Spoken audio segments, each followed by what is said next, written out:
Hello and welcome to today's Visible Thread webinar. My name is Micheál McGrath. I'm the VP of Marketing here at Visible Thread. Thank you so much for taking a little bit of time today to join us, and I hope you find this webinar impactful and insightful. Today's webinar is in two parts. So initially, we have an interview with Deena Aeron from Moog. Deena is a contracts manager with over a decade of experience, and she's here to explain a little bit about her working life and her day-to-day role at Moog. Deena is a user of VT Docs, a product from Visible Thread. She's going to share some of her main use cases for the platform and speak with our VP of Customer Success, Kyle Peterson.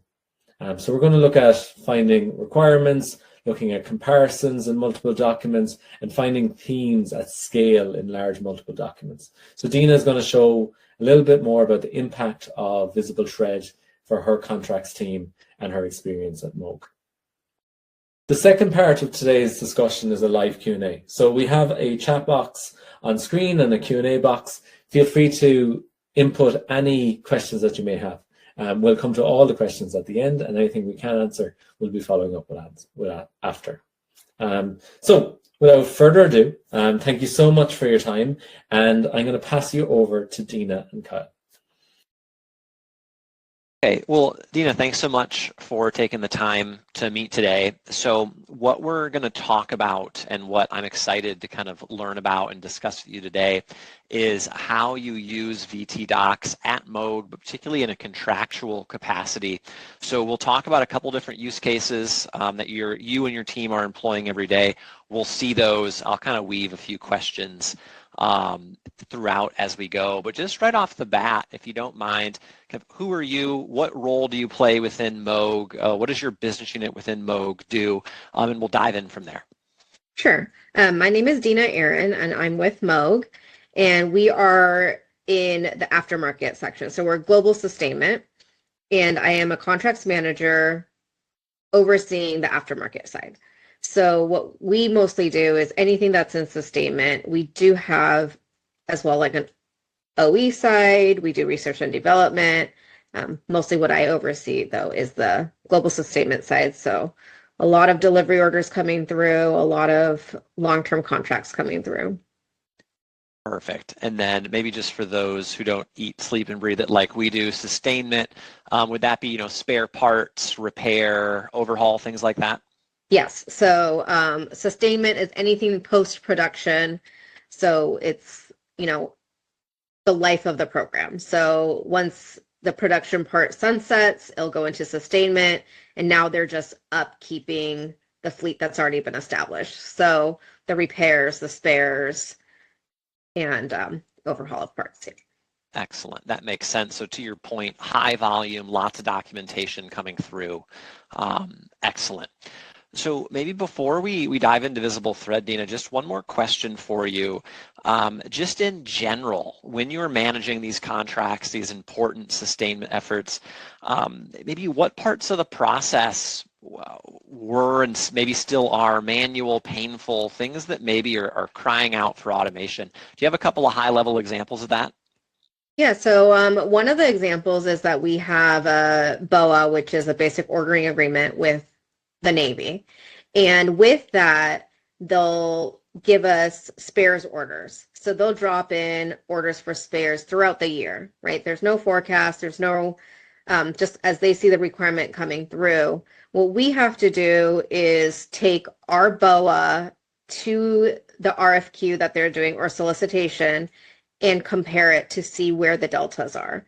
So when you have a spares contract, and we're talking, multi-million-dollar contracts, they want a compliance matrix. They don't want simply to say, oh, these terms apply from the BOA.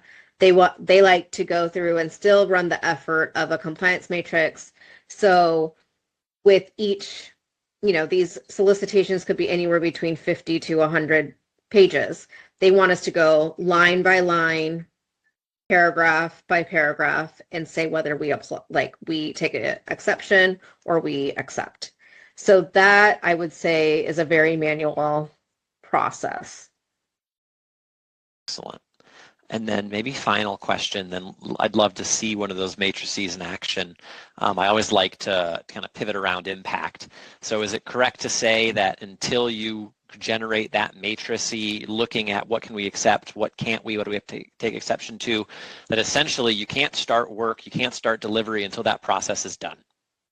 Absolutely. Like we can't quote it either, right? So our proposal wouldn't be ready until contracts does a terms and condition review and disseminates it to the other departments. So not only are we in a crunch time from the time we get the RFQ to get this populated, we now have to distribute it to the other departments to give their inputs in, and then sit there babysitting and trying to, like, let's go, let's get this moving. And sometimes we have anywhere between like 30 to 90-day turnaround times on these. So it's really not a lot of time when you're trying to gather information from 10 different departments.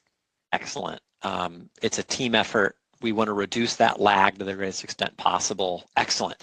You mentioned it first, so let's start there. You mentioned when you receive a solicitation and RFQ, you want to generate one of these matrices, ideally faster than before. Why don't you walk us through an example of that, and just kind of as you go, just you could high-level summary of what you're doing, what we're seeing. Sure.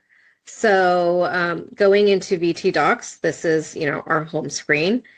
And what I would do is I would go into the folder, and as you can see, what we've decided to do is we've done the folders by platform. RFQ designators, so individuals kind of know when I'm just running some compares and stuff like that, I tend to put it into my folder. But for the purpose of this, what we'll do is we'll go into our V22 repair LTC. Okay. So this would be our solicitation that we received, and we'll go into category shred.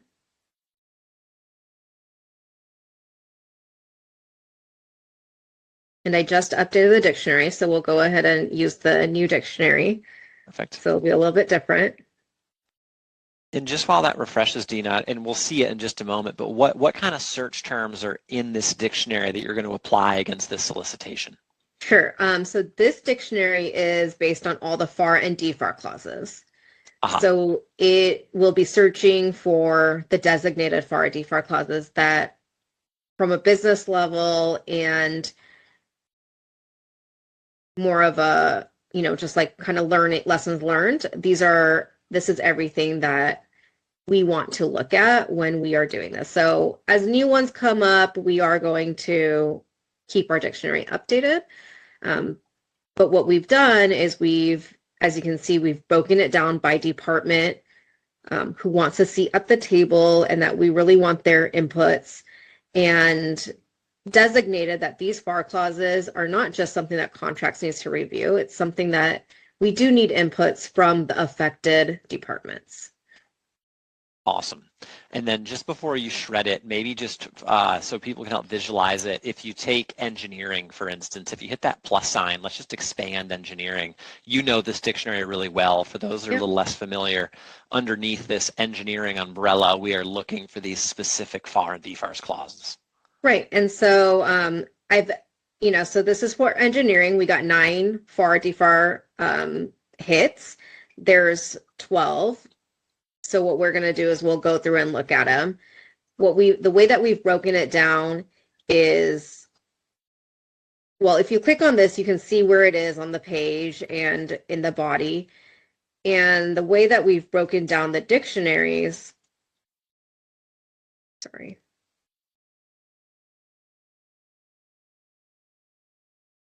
Nope, I got to check them all, right? Check all. Solid. So what we can do is we can go to engineering specifically and see where their clauses are. I shouldn't have checked it all. Just here. Okay. So these are where engineerings are, kind of hidden. And what we've done with our dictionary is we've provided guidance based on what legal has provided us and the departments on whether it's acceptable or to take exception. So whoever's reviewing it has a little bit more information.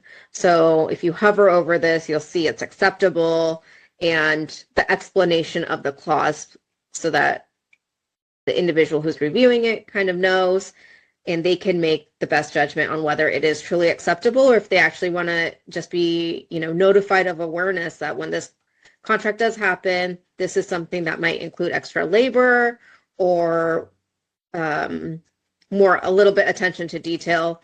Even if something is acceptable, what we've noticed is like if there's a report that needs to be generated or just, you have a 30-day time frame to submit something, you just want to be notified of it. Exactly. And keep that available. So if you deselect engineering, let's shred to Excel and get into the output, but thank you. I think that's helpful for those a little less familiar with dictionaries. All right, and then I just go based on the defaults that we have. They work well for us. So I'll go ahead and export that.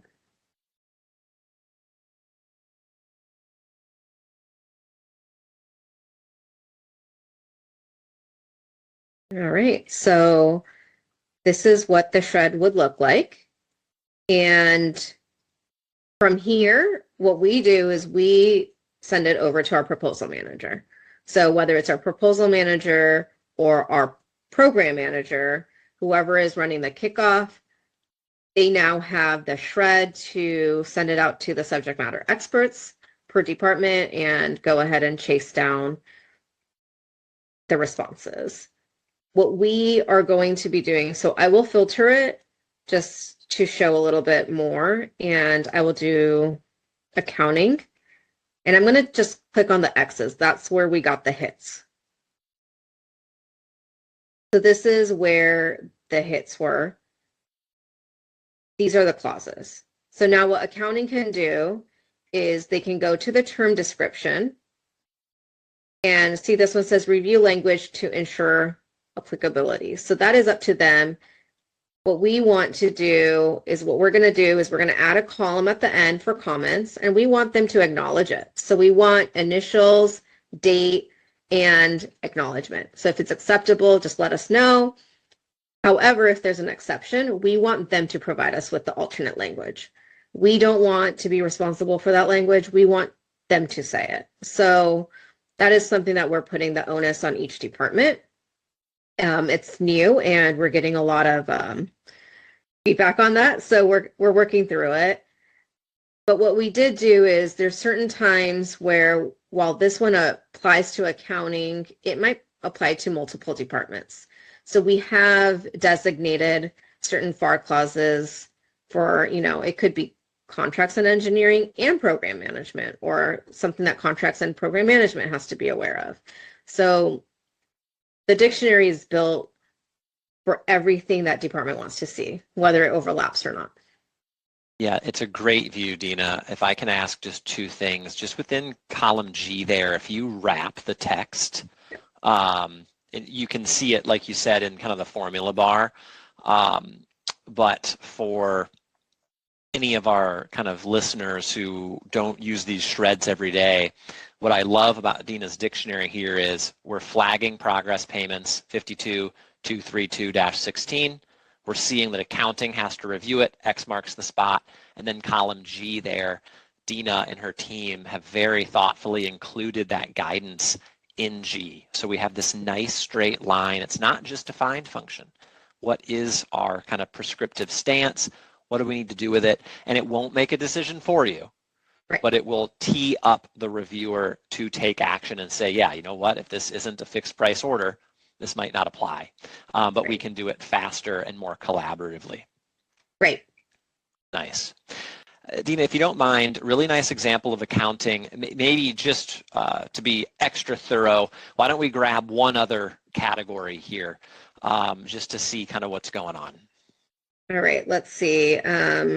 Contracts has a ton, so we can always go to contracts just to kind of see what they're looking at.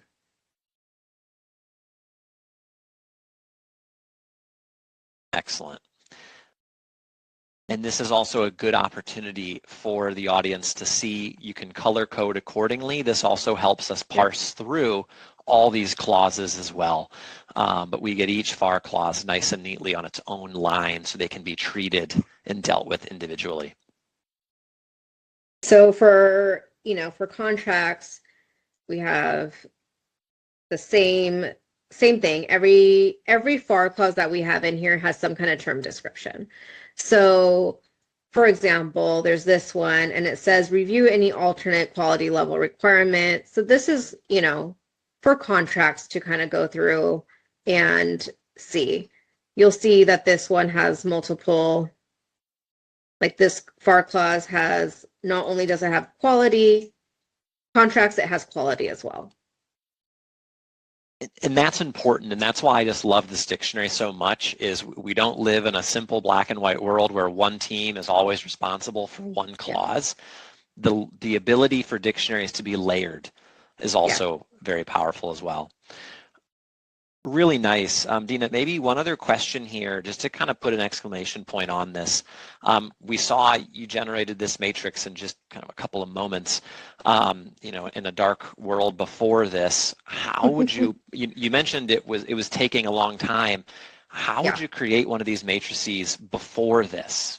Very, very manually. Lots of cells and a lot of cutting and pasting. And to be honest, it was probably the one thing I would always dread. And sure. You would just sit there. It's almost like you want to sit there on just one evening and you're just like powering through it. But I mean, it could take you a good 3 full work days to sit there and making sure that you're formatting it correctly. And then not only that, but we always provided guidance. So we had a FAR and DFAR tool. It was an Excel tool, and we would have to take each FAR, DFAR, put it into the tool, copy and paste that over too. So it's not only using what's in the solicitation, it's also then providing that guidance. So it was a lot of work. But yeah, Absolutely. I would say 3 full days of just populating this. And your time's better spent elsewhere. Now we can get right into the analysis. And I had to do something very similar when I was in a similar position, kind of pre-VT or just pre-automation in general. Really, really nice. So maybe let's do this, Deena. I think the only other thing I'll add here, and we'll pivot, is for those listening who are thinking, man, that's a pretty wild dictionary. How the heck do we get to that? Just know those dictionaries are customizable. What Deena's flagging isn't going to be the same for every single organization. But maybe, Deena, if you can just briefly speak to the ability to customize this dictionary and put it together to kind of get started, basically demystify it. It's not quite as daunting as it might appear at first glance. Would you agree? I agree. I think the outputs that you can export your dictionary right away. So there is as you know, VT Docs does provide you with a very, with a great dictionary to start with. So that's kind of what we did. Is when we originally did it, we looked at the VT dictionary and then we kind of made it a lot meatier. That's what we were really looking for, was something super meaty. So these are where all your dictionaries are housed. And super easy. So I'll give a great example, small business advocate. So that's who's doing our small business plan. She needs to be notified of any orders above a certain dollar threshold. Originally, we had this FAR clause at $750. So she's just like, no, it needs to be $700. So I'm like, no problem. So I went into edit real quick, changed it to $700. Save the edits, and now the dictionary is updated. So what we have been telling everybody in the departments is, if you see something and you want the alternate language and that's how you want to review it moving forward, let me know. It's really easy and fast to update. I can create another department if, say cost and pricing. Well, we did this. So cost and pricing was like, we're not finance. So everything you have for cost and pricing, some of the stuff needs to be moved over to finance. So we kind of broke it out, moved stuff around. Again, really easy. If I want to take this need to edit it again. If I want to take this FAR clause and I'm like, oh, that's not supposed to be small business, it's supposed to be HS, I can just drop it into EHS, and now it's in EHS. Nice. Really, really good example here, Deena, and our best user groups have their own custom dictionaries. Yep. Visible Thread will get you started, but definitely take the time, make it your own, and there's lots of ways to do it, whether it's right here or in Excel and do a mass upload. You've done a bit of both. Right. Excellent. Deena, if I could, we've also spoken, and I know one of your users has kind of a famous story about, I think it was a warranty contradiction or discrepancy. Yes. Why don't you walk us through kind of document comparisons, revision control, making sure that agreed changes are really incorporated. Maybe if you could kind of tee up the context, and then let's see that doc compare feature. I think that'd be a natural next step. Sure. So we had a situation on one of our newer, it's actually a new development. It was a really big award for us. And we quote a 12-month warranty, which I think is kind of standard in the industry. However, some of the primes want more. So what we negotiated, and the great thing about doc compare is like every iteration of a mod, you can just kind of compare and see were there any changes, were the changes that you requested made. So what she did is she was running a compare from the original to the latest negotiation, and she found the deltas that she found and that were highlighted were the number 18, the number 12 was changed to 18, but the word was kept at 12. So we're talking about 20 times within the document, and we're talking about a ton of pages, over 120 pages. So it was a quick identification, and it said like, oh, modified. And she was like, wow, like I might not have caught this.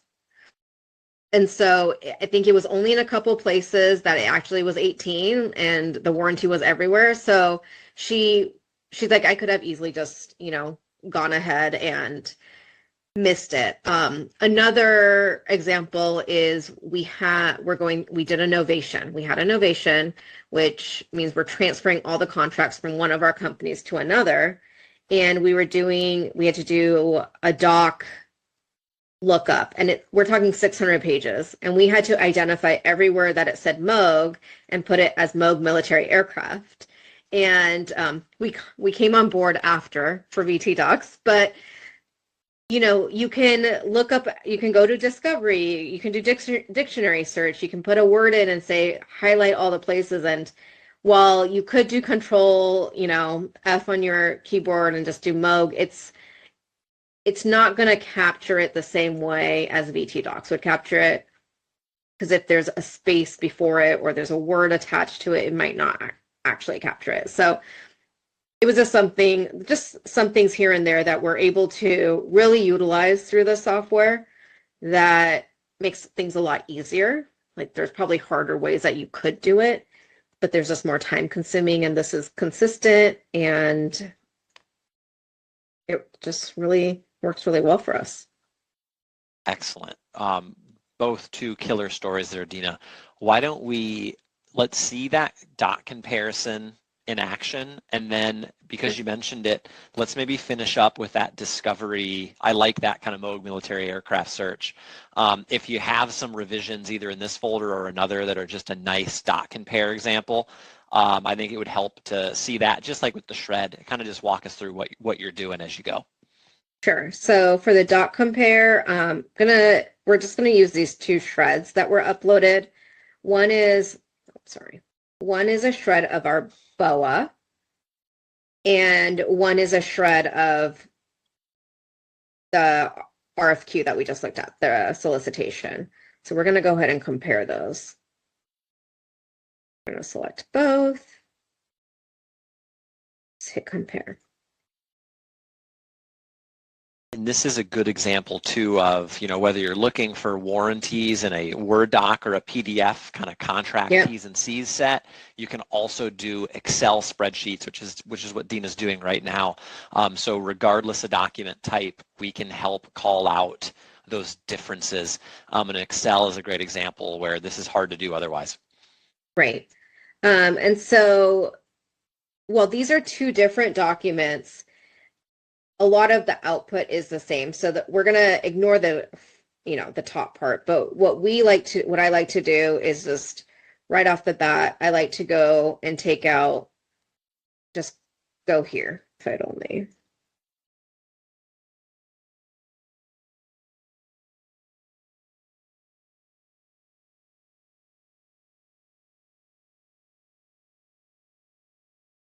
Okay, so we'll go down here. So this is a good example. This is modified. So this was our original wording, and then there's a little bit extra here. So this is where we want to make sure, looks like just spacing, so that's okay. But here we go here. So inspection and acceptance at origin, non-repair items, whereas it's not on here because this is a repair LTC. So things that we were looking for, there's a lot of, differences that were added. So we just want to make sure that when we're using the BOA, it applies to us and that we're taking exception to things on this side. This is our solicitation.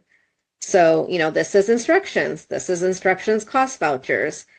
We want to make sure that that's not impacting us and that is actually okay.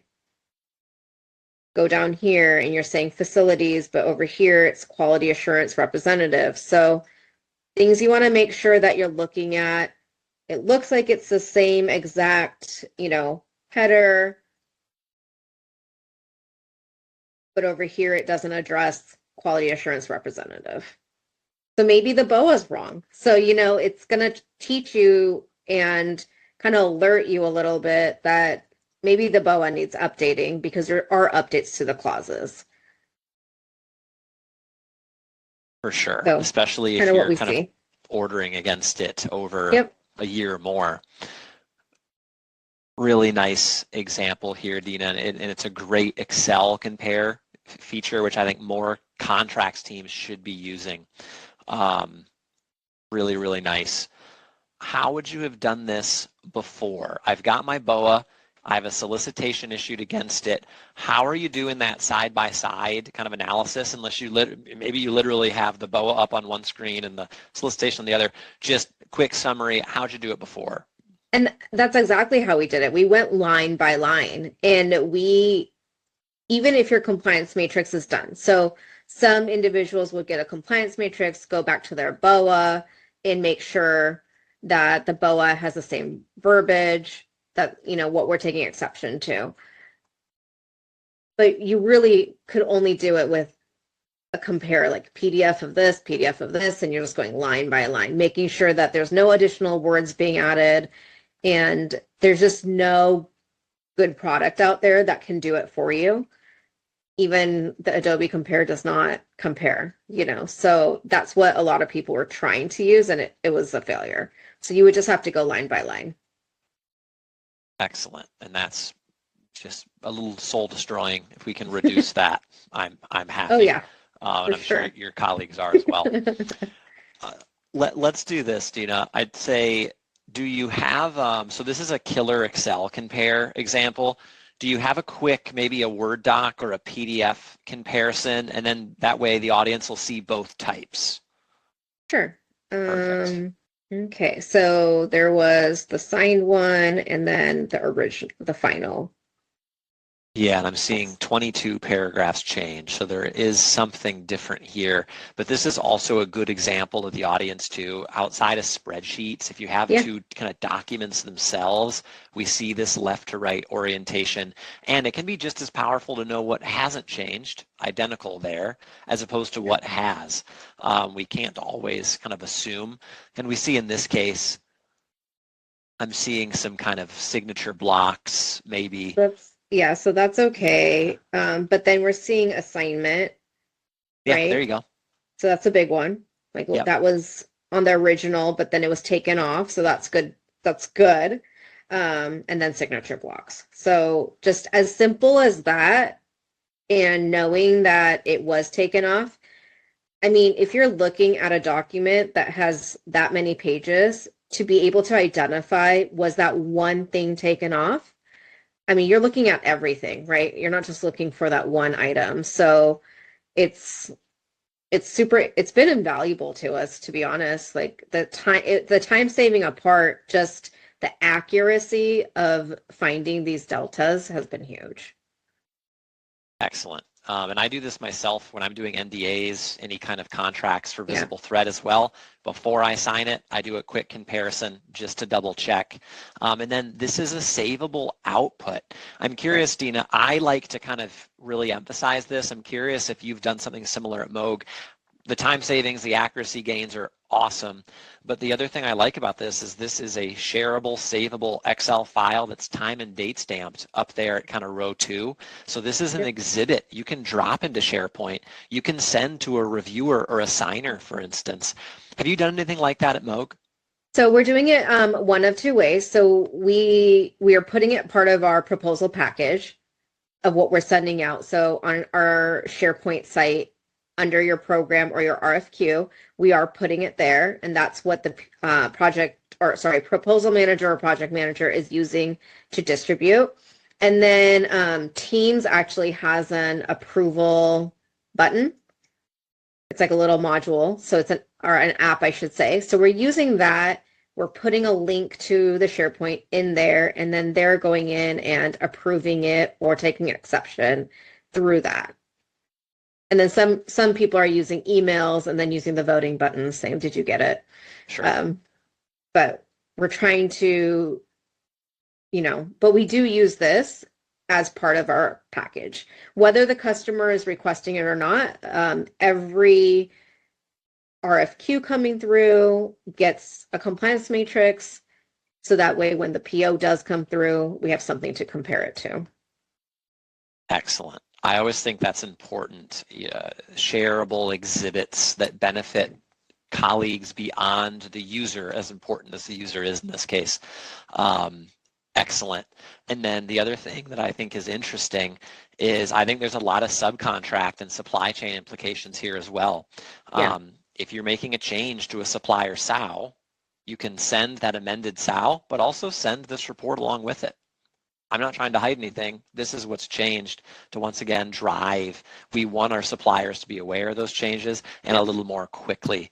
So I've seen this output used downstream just as much upstream. Right. Excellent. Deena, let's do this. If you have a few more minutes, let's just finish with, you mentioned the kind of the search use case. I'm looking for Moog. I'm looking for Moog military aircraft. Maybe let's finish with, if you have a folder with some documents that maybe you'd search for like Moog military aircraft, let's say maybe within Discovery. Okay, so just use all of these. Yeah, I want the audience just to see that you can search across more than one document, and ideally, more than 2. So I think 5 is a nice number. So when we go into Discovery, we can see, oh, I just searched across 5 docs at once. It could be 20. Right. Okay, yeah, so we'll use this F15. So we're just going to go to Discovery. And then all of them are here. So these are some of, the more frequent words we're looking for. You can, obviously add or subtract. Moog is listed many times. So maybe I just want to find, where's Moog Military Aircraft LLC listed? And it's really only listed in this one document. So maybe that's something that we need to add to the other documents, which is the reality of what we're going to be facing soon, is that we're going to have to, take a lot of our terms and conditions and make sure everything's updated to Moog Military Aircraft as we go through this novation process. Exactly. And you took the words out of my mouth. Any kind of novation situation process, great way to do it. Why don't we do this too, Deena? In this case, Moog was the top appearing theme because you guys are, of course, Moog. But let's just pretend Moog wasn't at the very top of the list. show the audience how you can actually search for Moog military aircraft directly if you want as well in that type to search. Just right here. Yeah.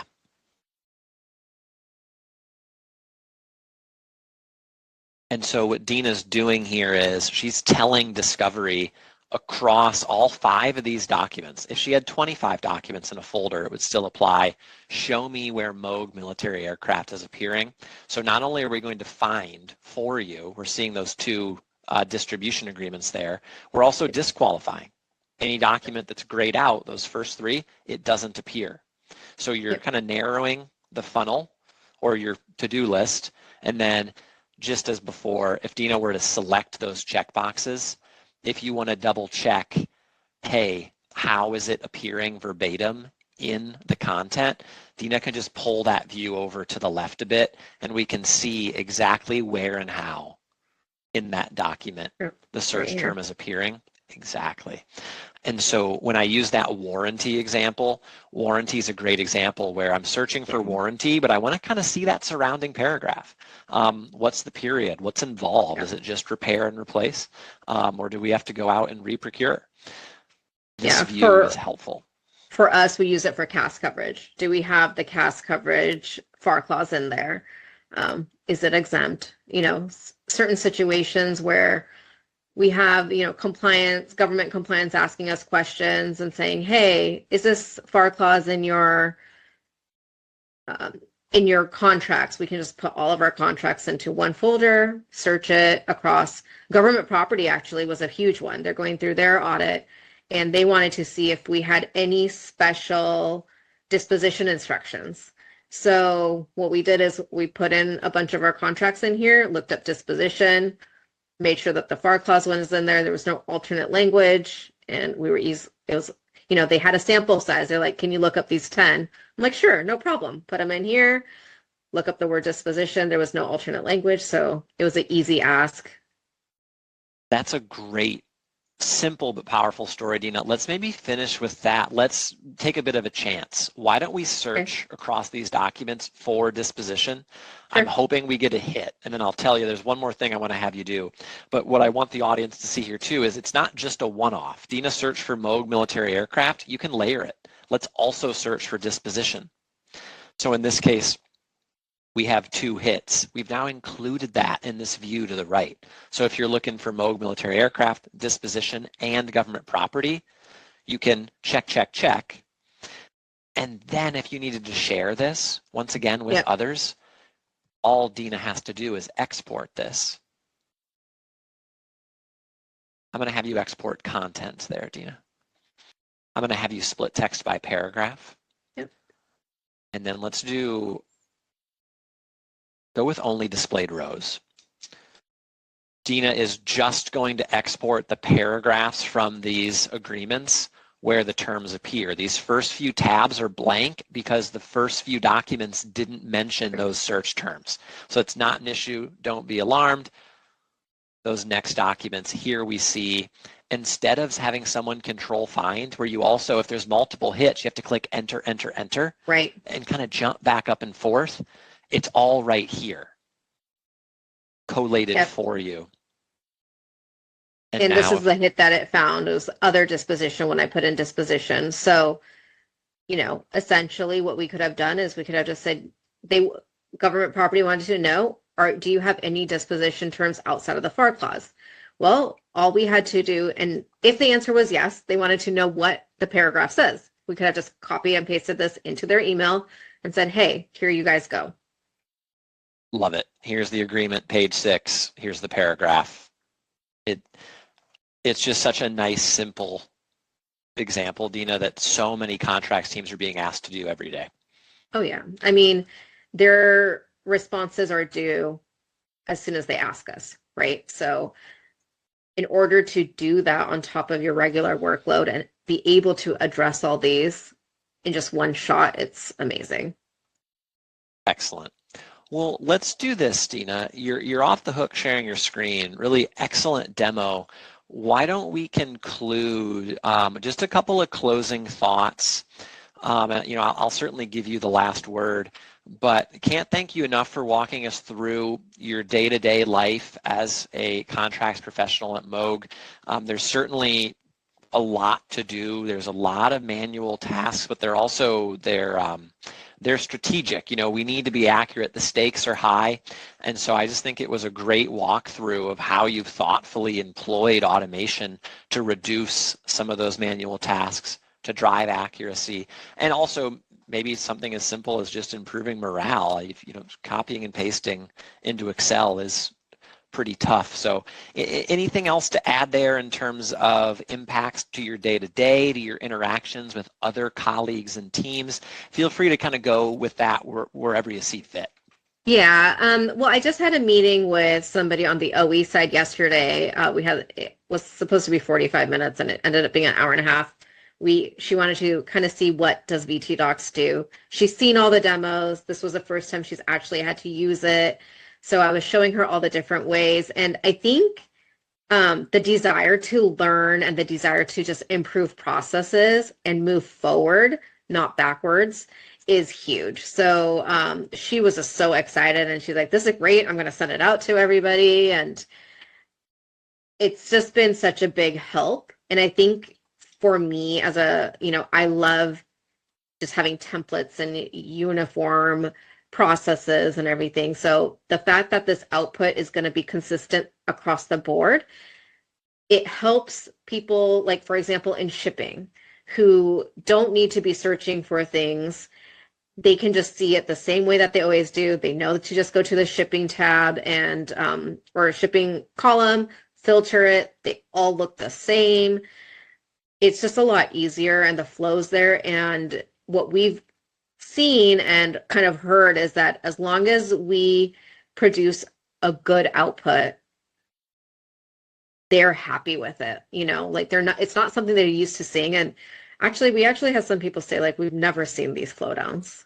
Like, you guys never do it before, So I think it's a lot easier for us to now flow down and really give the departments a seat at the table. That's really well said, Deena, in terms of, like I said earlier, we want to make our users' lives like yours easier every day, but you're enhancing collaboration through these outputs. And consistency, it's a great word. Contracts, it's an inherently conservative function. Those search dictionaries, it's the same search every time with the same output. That's important, particularly if you're a new member of the team. Actually, building my search dictionary made me a better contracts manager and helped me learn more about the FAR. Hello, thank you so much for that live presentation, Kyle and Deena. Kyle put a lot of work into working with Deena, trying to get those use cases and trying to show them in the right light so people could see them from their perspectives. I hope you enjoyed it. We are hoping to do a lot more content like this.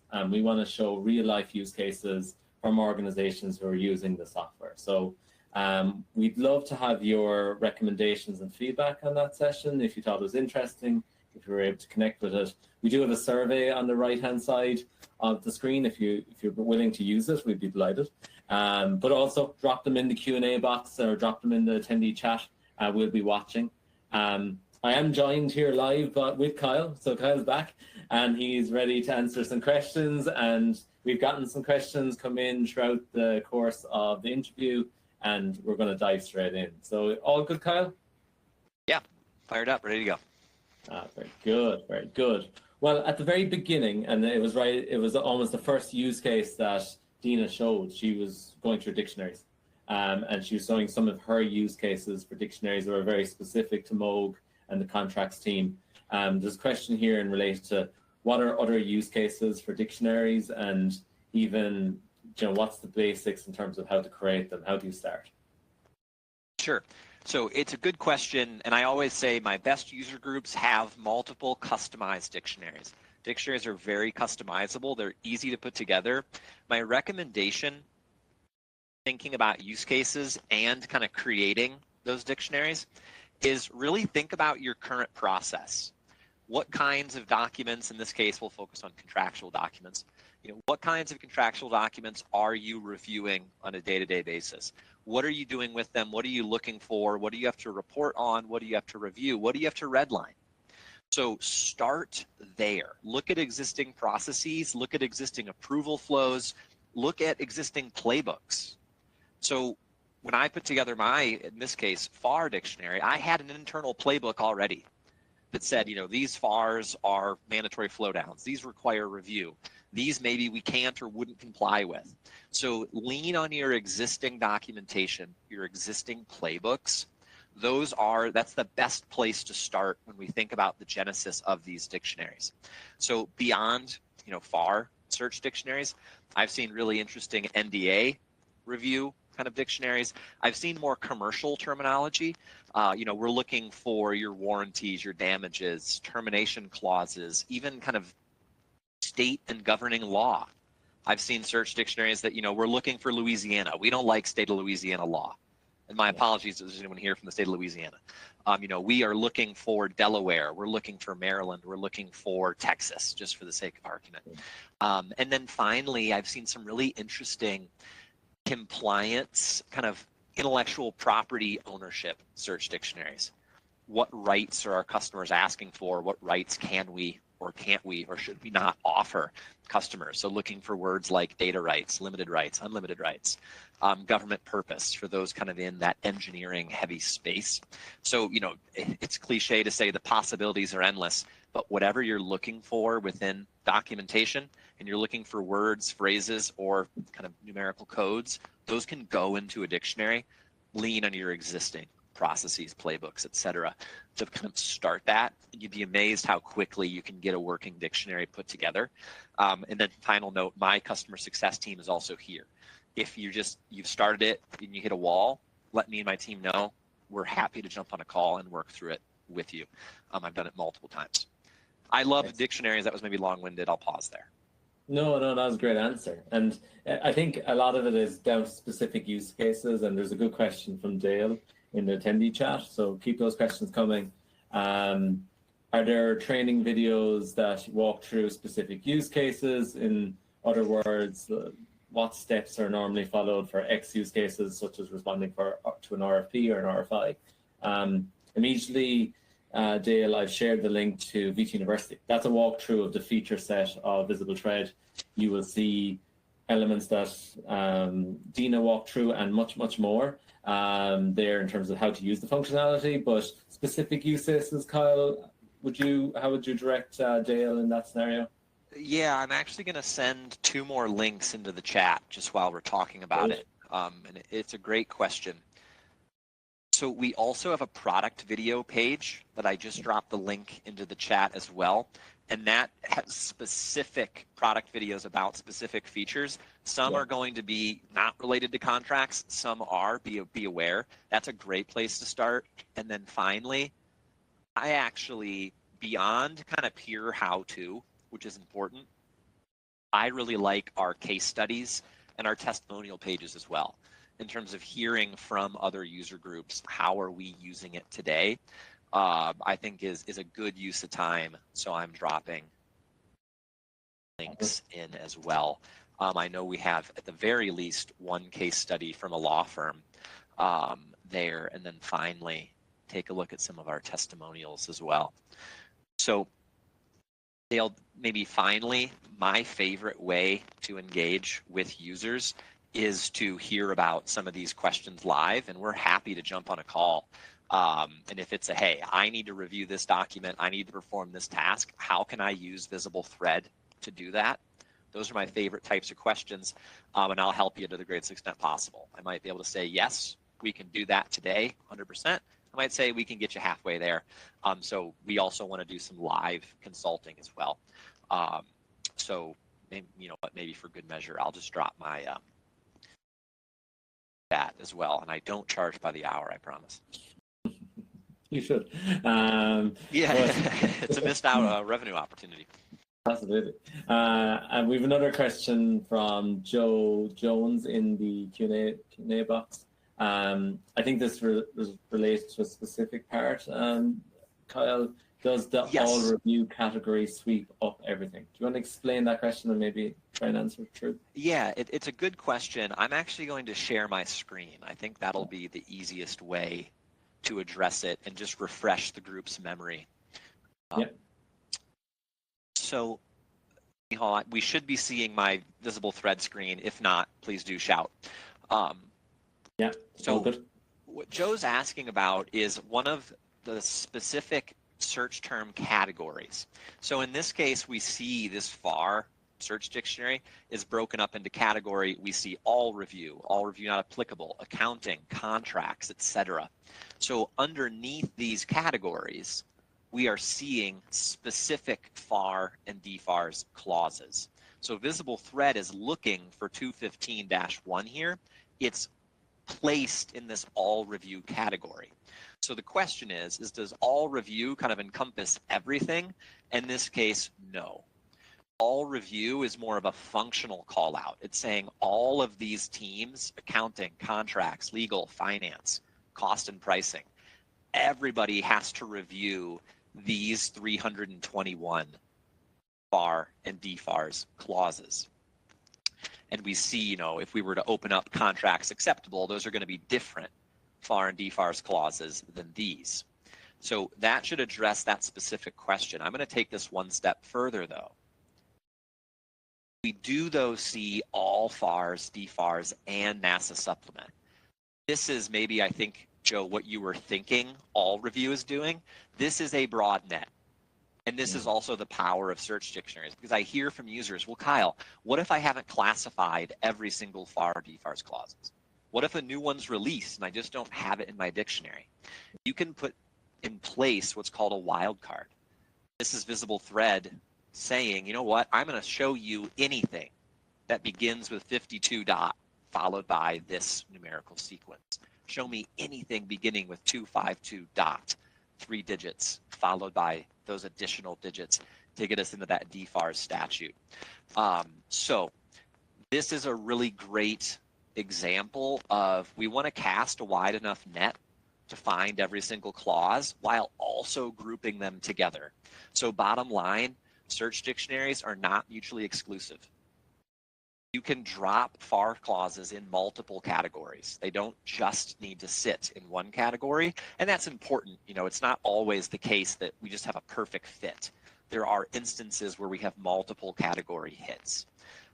So that should hopefully answer it. It's a really good question. And then final thing that I hear about, and I'll just also explain a bit, those categories that we see, those reflect an organization's context.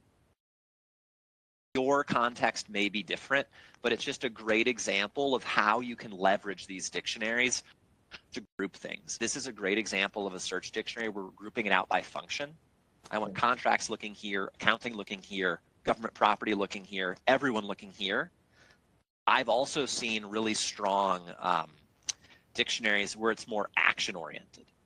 These are acceptable, these are flow downs, these require review. Do that too. And it goes back to what does your playbook look like? What does your process look like? So I'll pause there. Really strong dictionary questions. Keep them coming.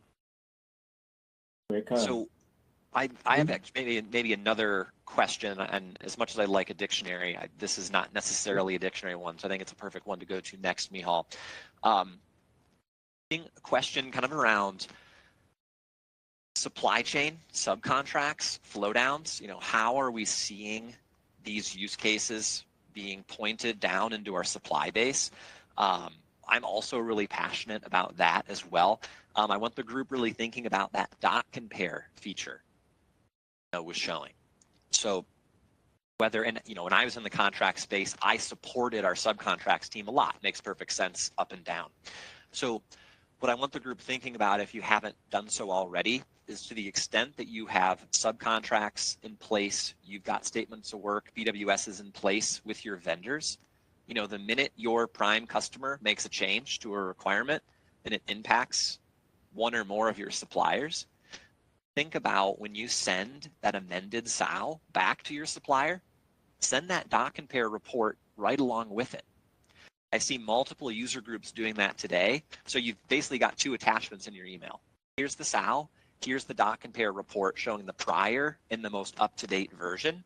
And so it's a transparency play. We want to be really clear to our supply chain in terms of what we've changed. Speeds up review, avoids error, avoids some misinterpretation. So doc compare is a great way to start and leverage this not only up to your primes, but also down to your supply chain.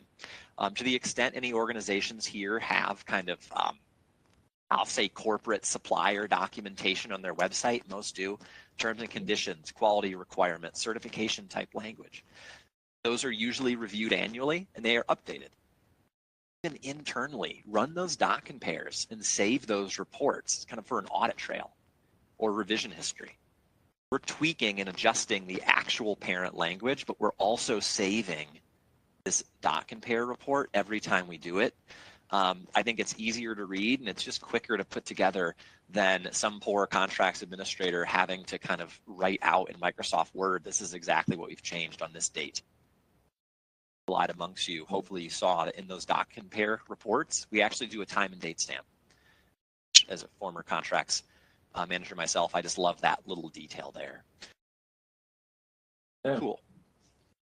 There's just one or two questions in the chat around the recording and slides, well, mainly recording in this regards. So everything will be packaged up, and you should receive the recording tomorrow. So I just echo, if you feel like this piece of content is relevant to your team or maybe other teams that maybe aren't taking usage of Visible Thread right now, feel free to share it. If you have any questions in detail, we'd love it. We'd love to have as many questions as possible come in. So feel free to reply, or if you want to see your specific use cases in our environment or want a demo, we're more than happy to help. So that recording will be available to you tomorrow. Kyle, we've really only got 4 minutes left, and there's a few outstanding items. But do you have any final words for the group, or do you want to summarize any final piece? I would say, I'm not allowed to have favorite use cases, but we're seeing a lot of good momentum lately in the contracts and supply chain space. So for any existing contracts or supply chain users on the line, thanks for being a user. Keep it up. I'm hoping you learned something today that'll maybe expand your use more than what you're already doing. And then if there's anyone on the line today that you use Visible Thread, maybe you're from proposals, maybe you're from program management, engineering, etc. You've got contract colleagues who maybe aren't using it today. I'm hoping this is a good example of Visible Thread is very flexible. We don't just help contracts managers. We don't just help proposal managers. As much as we love helping individual teams, we can see added benefit here. So to the extent that you want to share this recording, share some output, or even just share my email. Say, hey, this guy's a recovering contracts manager that used Visible Thread in the space. How can it help us? We want to answer those questions. So maybe final thing, look for more, to Mihal's point, of this kind of style where we really want to get into the product, really get into a user showing this is how I use it today. I think it's a powerful output, or rather format. If you agree, great, we want to hear about it. If you don't agree, we want to hear about it too, to make sure that our content is always relevant and it's always actionable. Generally, though, I err on the side of I want people seeing the software in live action, as opposed to kind of going through some slides. So I'm hoping we hit the mark here. We want to hear about it one way or the other. I'll leave it there. And thank you all for your time. I know you're busy people. Very good. Thank you, Kyle. And thanks to Deena as well for her initial work on the interview. That was a super use case. Deena is obviously a fan and almost a colleague of Visible Thread at this point. She's very, very active and working with us. But we hope to kind of even share some more use cases and kind of dig in a little bit deeper there as time goes on. Final words, if you like this webinar, we'd love your feedback. As I said before, the survey's on screen. We'd love to understand if you find this format beneficial. There is some really powerful and exciting updates coming from Visible Thread and some content that's coming really, really soon. We're about to launch another webinar next week that's in a very similar vein. It's another contract example. It goes deeper into other use cases, so keep an eye out for that. and we're sponsoring a webinar with APMP in the coming month with Aetna, a CVS health company. They're going to speak about using our other product, VT Writer, and some use cases in regards AI and generative content. So that's really exciting. So keep an eye out for that too. All that content and today's webinar will be sent to you via email. So thank you for your time. And if you have any follow-up questions, we'd love to answer them. So thank you all. Thank you, Kyle. Thanks. Thanks, Deena.